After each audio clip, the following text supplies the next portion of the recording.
কিছু করতে চলছি। হ্যাঁ, তো চলো ব্লগটা দেখতে থাকো।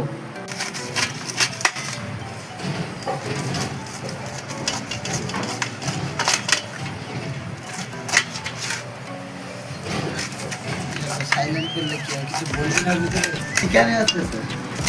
তো এই যে আনারসটা সিলে চলছে। তো আমার হাত দুখায়।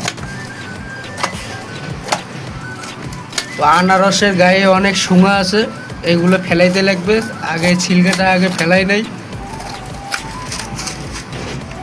তো এই যে অনেক আনারসের গায়ে অনেক শুঙা আছে, এই যে এগুলো না ফেললে জিভের মধ্যে মানে ঘা হতে পারে। তো আনারসটা ছিলছে এই যে।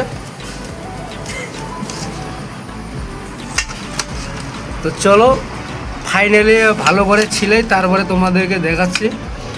তো এই যে শুঙাগুলো ফেলা হচ্ছে, অনেক শুঙা ফেলাইতে অনেক একটু সময় লাগবে, না ফেললে জিভের মধ্যে ঘা হতে পারে। তবে আনারস অনেক খেতে ভালো, তো এটা পাকা নেই, একটু কাঁচা আছে, তবু মিঠে আছে আনারসটা। শুঙাটা ফেলা হোক বন্ধুরা, শর্টকাটে তোমাদেরকে ব্লগটা দেখাচ্ছি। তারপরে আনারসটা কাটলাম, চলো কিভাবে কাটলাম তোমাদেরকে দেখাচ্ছি। তো এইভাবে কাটলাম আনারসটা বন্ধুরা। তো এখন কি কি মশলা দিব ওটা দেখাচ্ছি। তো আনারস কাটা হয়ে গেল, এইগুলো মশলা দিব: শুকনো মরিচের গুঁড়া, লবণ, কাঁচা লঙ্কা আর সরষের তেল দিয়ে এখন ওটাকে মাখামাখি হবে। আর মশলা দিচ্ছে এই যে।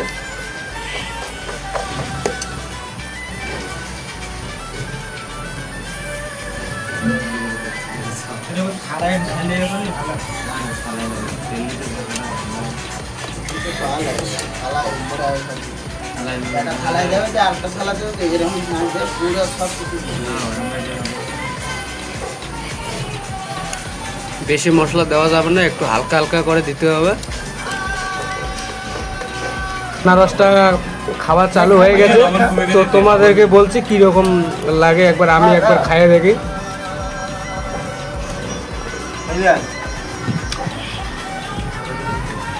বন্ধুরা সেই ভালো হয়েছে। ব্লগটা শর্টকাটে করলাম বন্ধুরা, ব্লগটা এখানে শেষ করছি।